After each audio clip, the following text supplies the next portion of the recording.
soprattutto da Subibiano, soprattutto da Aumenti, e che devo dire va particolarmente male ultimamente.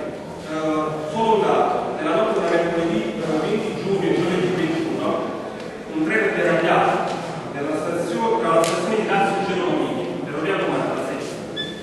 Ora praticamente qui non si ragiona più solamente su una questione di puntualità, qui si ragiona su sicurezza, qui c'è un periodo ben maggiore. Forse non sono serviti perché era di notte.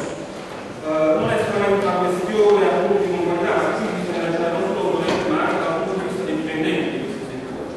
I mezzi versano in condizioni diverse, che sono vecchi, scarsa manutenzione. Io sono solamente di fare una cabina dove lavoro di macchinisti, grossa massimo metro quadro, proveniente d'estate, eccetera, di governo costruzioni. Quando il treno è fermo, così come stanno i tempi nei lavori, così la matassa in quelle condizioni.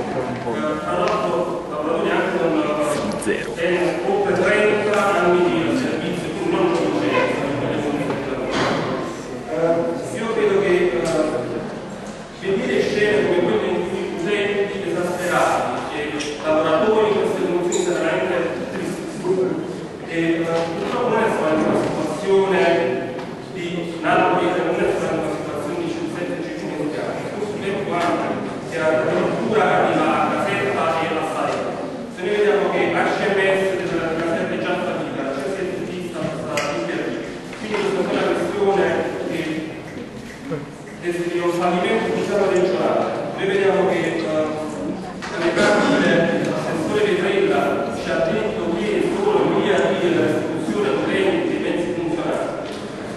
Vetrella non è assessore da ieri mattina, Vetrella è assessore da 2 anni, non è ancora scaduto. Abbiamo visto che oltre a aumentare il prezzo dei biglietti, tutto sommato, è sicuramente fatto la situazione è strutturale. Io credo che a questo punto si debba intervenire direttamente a livello nazionale. Si devono contattare i parlamentari per fare dare i biglietti, bisogna coinvolgere da questo punto di vista. Qualcuno che questo servizio venga investigato con urgenza e quindi se è necessario intervenga il governo nella regione di Fogli per raggiungere per riparare se è necessario e soprattutto che come assessore regionale venga individuato la persona competente. Questo riguarda l'immediato, però bisogna ragionare anche su un aspetto e secondo me qui dovrebbe essere portatori per quest'anno, cioè che noi qui stiamo ragionando di una crisi della mobilità, però non ho mai sentito nessuno dire di chi è la responsabilità di questa crisi.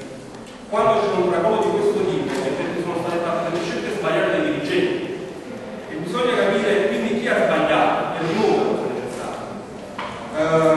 Potrebbe venirci un aiuto maggiore trasparenza. Noi per esempio proponiamo che i bilanci di queste aziende vengano pubblicati online. E poi va detto che per risollevare le sorti di questo settore si punterà molto